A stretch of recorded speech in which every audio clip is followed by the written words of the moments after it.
जय श्री राम। ओम नमः शिवाय। हर हर महादेव।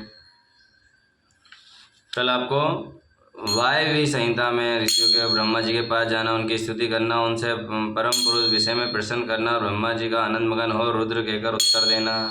अब आगे आपको सुनाते हैं ब्रह्मा जी के द्वारा परम तत्व के रूप में भगवान शिव की महात्मा का प्रतिपादन, उनकी कृपा को ही सब साधनों का फल बताना तथा उनकी आज्ञा से सब मुनियों को नौमी श्रायण में आना। ध्यान से सुने और अपने परिवार को भी सुनाएं, अपना भी कल्याण करें, अपने मिलने वालों का भी कल्याण करें।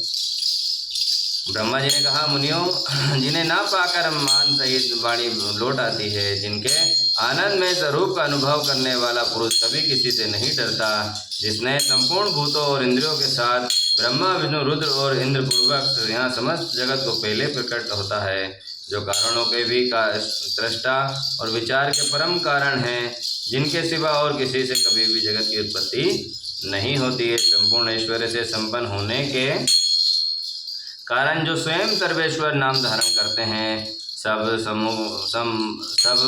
मुमुक्षु जिन शंभु का अपने हृदय में आकाश भीतर ध्यान करते हैं, उन्होंने सबसे पहले मुझे ही अपने पुत्र रूप में उत्पन्न किया है और मुझे ही संपूर्ण वेदों का ज्ञान दिया है, जिनकी कृपा प्रसाद से मैंने यहाँ प्रजापति का पद प्राप्त किया, जो केवल अकेले ही ईश्वर अकेले ही वृक्ष की भांति निश्चल ही भाव से प्रकाशमान आकाश से विराजमान हैं, जिन परम पुरुष का परम तत्व से यहाँ संपूर्ण जगत की परिपूर्ण है, जो अकेले ही बहुत से निष्क्रिय जीवों को शासक एवं उनके सक्रियता प्रदान करने वाले हैं, जो महेश्वर को एक बीज को अनेक रूप में परिणित कर देते हैं, जो सबका शासन करने वाले ईश्वर हैं, जीवों सहित इन समस्त लोगों को वश में रखते हैं, सब रूपों में जो एकमात्र भगवान रुद्र हैं, दूसरा कोई नहीं, जो सदा मनुष्यों के हृदय में भली भांति प्रविष्ट होकर स्थित है, जो स्वयं संपूर्ण विश्व को देखते हुए भी दूसरे से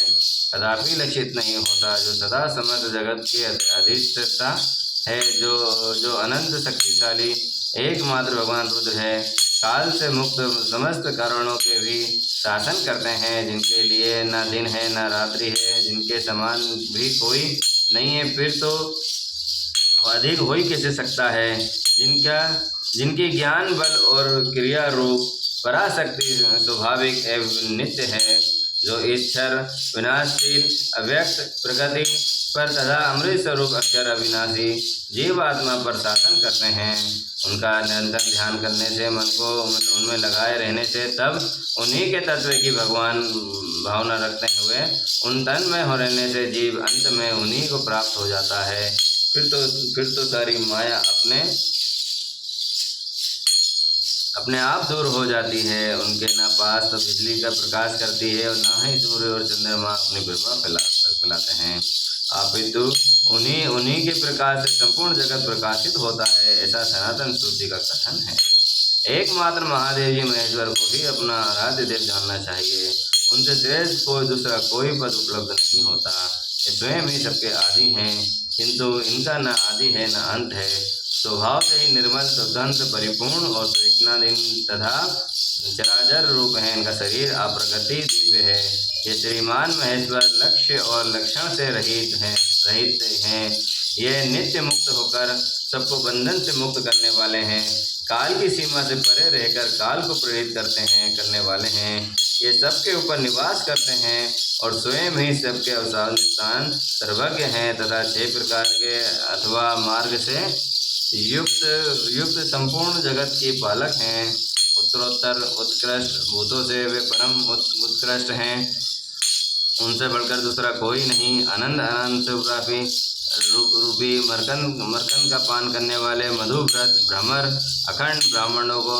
मसलकर मृत्यु पिंड समान कर देने वाले कालों में पंडित हैं, उदारता वीरता गंभीरता और मधुरता महासागर हैं, इसमें इनके समान कोई वस्तु नहीं है, फिर इससे बढ़कर तो हो ही कैसे सकती है, उपमा रहित है, समस्त प्राणियों की राजाधिराज रूप में विराजमान है, यही सृष्टि के प्रभारम अपने अद्भुत क्रियापाल द्वारा इस संपूर्ण जगत की सृष्टि करते हैं और अंतकाल में यहाँ फिर इन्हीं में लीन हो जाएगा। सब प्राणी इन्हीं के वश में है, यही सबके भिन्न कार्यों में नियुक्त करने वाले हैं।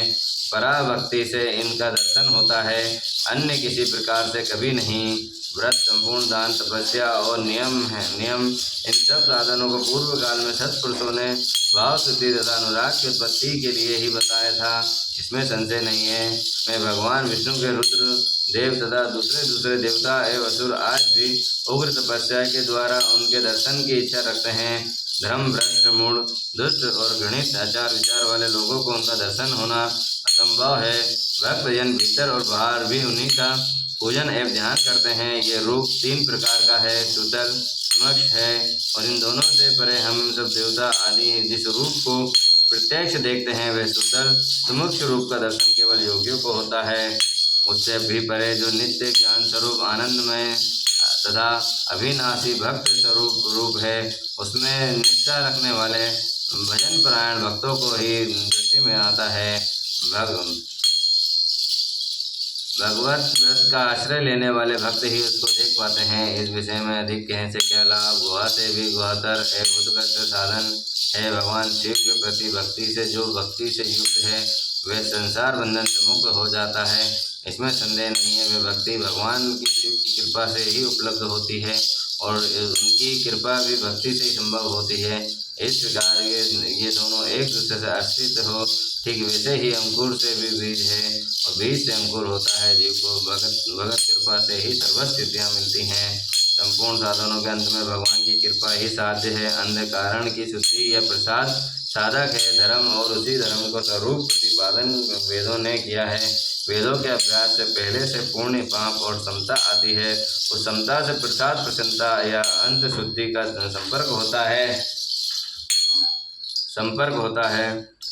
इससे धर्म की वृद्धि होती है। धर्म की वृद्धि से पशु जीव पापों का क्षय होता है।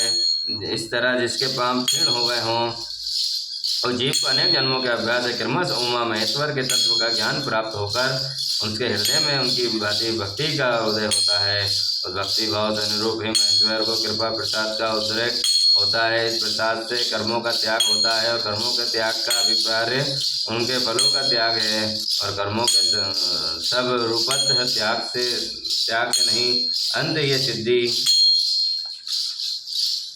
सिद्ध हुआ है कि कर्मों के फल त्याग से शिव धर्म में मंगलमयी प्रवृत्ति होती है। इसलिए शिव का कृपा प्रसाद प्राप्त करने का उद्देश्य तुम सब लोग अपने स्त्री पुत्रों और अग्नियों और साधवाणी और मन के दोषों से रहित एकमात्र भगवान शिव का ही ध्यान करते रहो। उन्हीं में निष्ठा रखकर उनके भजन में तत्पर रहो। उन्हीं में मन लगाकर उनके आश्रित होकर रहो। सब कार्य करते रहो। मन से उन्हीं का चिंतन किया करो। एक सहस्त्र दिव्य वर्षों के लिए दीर्घ कालिका यज्ञ का आरंभ करके उस गुण करो। यज्ञ के अंत में मंत्रों द्वारा आह्वान करने के बाद साक्षात वायु देवता वहाँ पधारेंगे। फिर वे तुम्हें सब लोग का कल्याण साधन एक उपाय बताएंगे। तब पश्चात तुम सब लोग परम सुंदर गुणमयी वाराणसीपुरी को जाना। वहाँ जहाँ पिनाक पाणी श्रीमान भगवान विश्वनाथ भक्तजनों पर अनुग्रह करने के लिए देवी पार्वती के साथ सदा वहीं विहार करते हैं। द्विजोत्तम, वहाँ पर तुम्हें बड़ा भारी आश्चर्य दिखाई देगा। वहाँ तुम बड़ा भारी आश्चर्य दिखाई देगा। उस आश्चर्य को देखकर तुम फिर मेरे पास आना, तब मैं तुम्हें अपने मोक्ष का उपाय बताऊंगा। उस उपाय से ही जन्म में मुक्ति तुम्हारे हाथ आ जाएगी, तो अनेक जन्मों के संसार बंधन से छुटकारा दिलाने वाली होगी। ये मैंने मनों में चक्र का निर्माण किया है। इस चक्र को मैं यहाँ से छोड़ता हूँ। मुझे जहाँ जाकर इसकी नींवी क्षीण हो जाए, फूट जाए, तो वहीं तपस्या के लिए शुभ देश है। ऐसा कहकर पितामह ब्रह्मा ने उस सूर्य तुल्य तेजस्वी मनोमय चक्र की ओर देखा और महादेव जी को प्रणाम करके उसे छोड़ दिया। वे सब ब्राह्मण लोकनाथ ब्रह्मा जी को प्रणाम करके उस स्थान के लिए चल दिए जहाँ वे चक्र की नींवी क्षीण होने वाली थी। ब्रह्मा जी का फेंका हुआ वह सुंदर चक्र मनोहर शिलाखंडों से युक्त एवं निर्मल एवं जल से युक्त पूर्ण किसी वन में गिरा। उस चक्र की नींवी क्षीण होने से वह मुनि पूजित वन नोमिस नाम से विख्यात हुआ। हुआ। अनेक यक्ष, गंधर्व और विद्याधर वहाँ आकर रहने लगे। पूर्व काल में जगत की सृष्टि की इच्छा रखने वाले विश्व त्रेष्टा एवं ग्रह प्रयात्य अग्नि एवं उपासक ब्रह्म के प्रजापतियों ने वहीं दिव्य यज्ञ आरंभ किया था। वे शब्द शास्त्र, अर्थशास्त्र तथा न्याय शास्त्र ज्ञाता और विद्वान ऋषियों ने शक्ति और ज्ञान क्रिया के शास्त्रीय